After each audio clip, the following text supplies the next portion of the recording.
பொலிவுடன் மாலை நியூஸ். சமூக சேவரா இந்திய அரசியல் பற்றி உங்க கருத்து என்ன?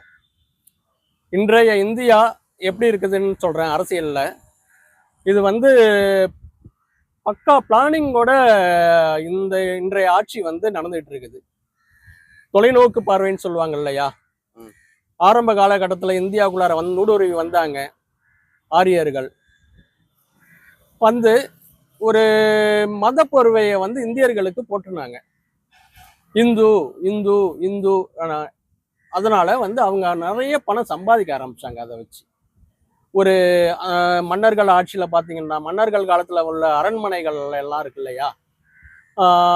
தஞ்சாவூர் பார்த்தீங்கன்னா, தஞ்சாவூரில் நம்ம பெரிய அரண்மனை, அதை தஞ்சை பெரிய கோயிலாக மாற்றினாங்க மன்னரோட அரண்மனையை. காஞ்சிபுரத்தில் வரதராஜர்னு ஒரு மன்னரோட அரண்மனையை வரதராஜ பெருமாள்னு பெருமாள்னு சேர்த்துக்கிட்டாங்க. நடராஜர்னு சிதம்பரத்தில் ஒரு அரண்மனையை நடராஜ பெருமாள்னு ஒரு அரண்மனையாக கொண்டு வந்தாங்க.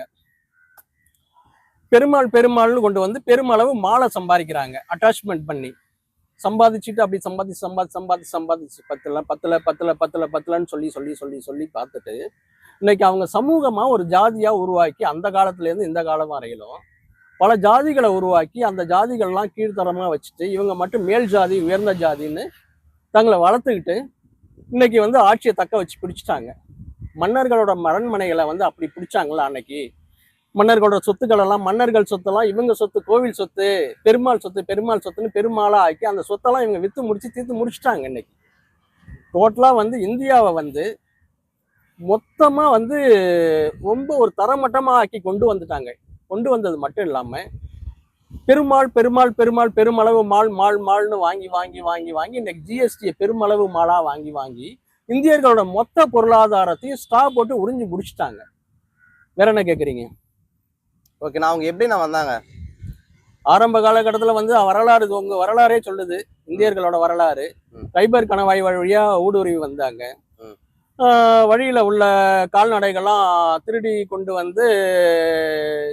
மாடு ஆடு எல்லாம் மேய்க்கிறவங்க மாதிரி இங்க வந்துட்டு மன்னர்களோட அரண்மனையில ஒரு மாதிரியா ஊடுருவாங்க. ஓகே, நான் பிஜேபி பற்றி உங்க கருத்து என்ன?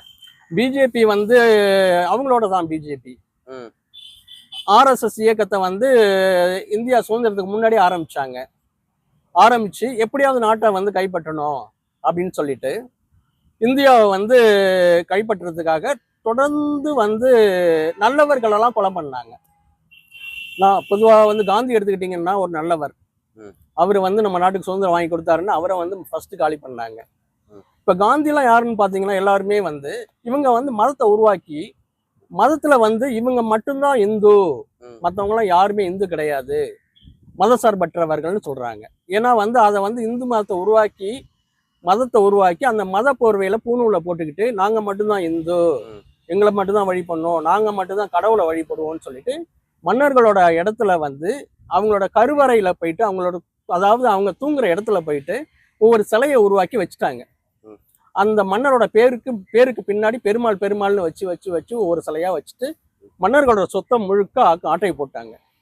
ஆட்டையை போட்டுட்டு இன்னைக்கு பார்த்தீங்கன்னா நாளடைவில் படிப்படிப்படியா அந்த கோவில்கள் எல்லாத்தையுமே அது கோவில்னு மாற்றி அந்த கோவில்ல கரையான் புத்துக்குள்ள பாம்பு போய் குடி இருக்குது பார்த்தீங்கல்ல.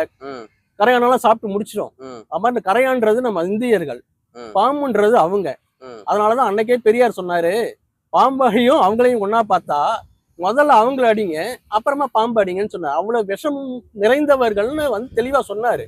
அவர் மட்டும் சொல்லல, நார்த் சைட்ல இருந்து நிறைய பேர் சொல்லியிருக்காங்க. சொல்லி நிறைய நம்ம இந்தியர்கள்லாம் அழிக்கிறதே அவங்க தான். இன்னைக்கு இந்தியாவை மதசார்பற்ற நாடு அப்படின்னு உருவாக்குறது காரணமே அவங்க தான். ஏன்னா இந்தியாவில் இவங்க மட்டும்தான் இந்து மதத்துல பூணூல் போட்டுக்கிட்டு மதமா இருக்கிறாங்க. ஆனா மற்றவங்களை யாரையுமே மதத்துக்குள்ளார கொண்டு வர்றது கிடையாது. அதே மாதிரி அவங்க பெண்களை கூட கொண்டு வர்றது கிடையாது. அவங்கெல்லாம் ஒரு மாடு மாதிரி தான், அடிமை மாதிரி தான் யூஸ் பண்றாங்க. அதனாலதான் அவங்கள மாட்டை பொண்ணுன்றாங்க. ஸோ அவங்கள பிராமணர்கள் மட்டும்தான் இந்து, மற்றவர்கள் எல்லாம் மதசார்பற்றவர்கள் அவங்க தெளிவா இருக்காங்க. அதுல சில பேரை இவங்க நீங்களும் இந்துதான் சொல்லி அவங்க கொத்தடிமை ஆக்கி அவங்களுக்கு பணம் கொடுக்க வச்சு அவங்கள இவங்க கண்ட்ரோல் கொண்டு வந்துடுறாங்க.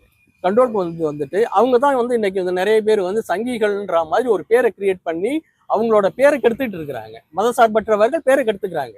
இந்தியாவை பொறுத்தளவு பல மதங்கள் இருக்குது. அதுல முக்கியமான 3 மதங்கள் பாத்தீங்கன்னா கிறிஸ்துவ மதம், இந்து மதம், முஸ்லீம் மதம்னு இருக்குது. முஸ்லீம்ல பாத்தீங்கன்னா அவங்களோட பெண்களுக்கு வந்து அவங்களும் வந்து மத சார்பு படுத்துறது கிடையாது. ஆண்கள் மட்டும்தான் முஸ்லீம்ல இருக்கிறாங்க. அது மாதிரி வந்து இந்து மதத்துல வந்து ஆண்கள்ல வந்து பிராமணர்கள் மட்டும்தான் இருக்கிறாங்க, ஆரியர்கள்ன்றவங்க. வேற யாரையும் வந்து அவங்க மதத்துக்குள்ளார கொண்டு வரதே இல்லை இந்து மதத்துலயும். ஆனா கிறிஸ்தவ மதமும் இருக்குது இந்தியாவுக்குள்ளார, இல்லைன்னு சொல்லல. அதுல ஆண்களும் பெண்களும் வந்து ஞானஸ்தானன்ற பேர்ல வந்து அவங்களையும் மதம் வச்சிருக்கிறாங்க. அவங்க தான் மதத்துல இருக்கிறாங்க. ஸோ மத எண்ணிக்கையில வந்து மத ரீதியான எண்ணிக்கையில வந்து பார்ப்பனர்கள் ஆக குறைவா இருக்காங்க. அதுக்கு மேல முஸ்லீம்கள் இருக்காங்க. அதுக்கு மேல வந்து கிறிஸ்தவர்கள் இருக்காங்க, ஆண்களும் பெண்களும். இதுல வந்து ஆண்கள் மட்டும்தான் இருக்காங்க மற்ற 2 மதத்துல, அவங்க 2 மதத்துலையும். ஸோ வந்து மற்றவங்க இந்தியர்கள்லாம் மத சார்பற்றவர்கள் தான் நமக்கு வந்து வருமானம் கொடுத்துக்கிட்டே இருக்கிறாங்க. இவங்க வந்து ஜாதிய தொழிலா வந்து அதை கொண்டு வந்துட்டாங்க. நமக்கு மட்டும்தான் வருமானம் வந்துகிட்டே இருக்கணும், படைச்சிக்கிட்டே இருக்கணும் அப்படின்றதுனால ஒட்டுமொத்த பேரையும் வந்து மத சார்பற்றவங்களை மாற்றணுன்ற முயற்சியில தான் இந்த RSS BJP உருவாகி இருக்குது.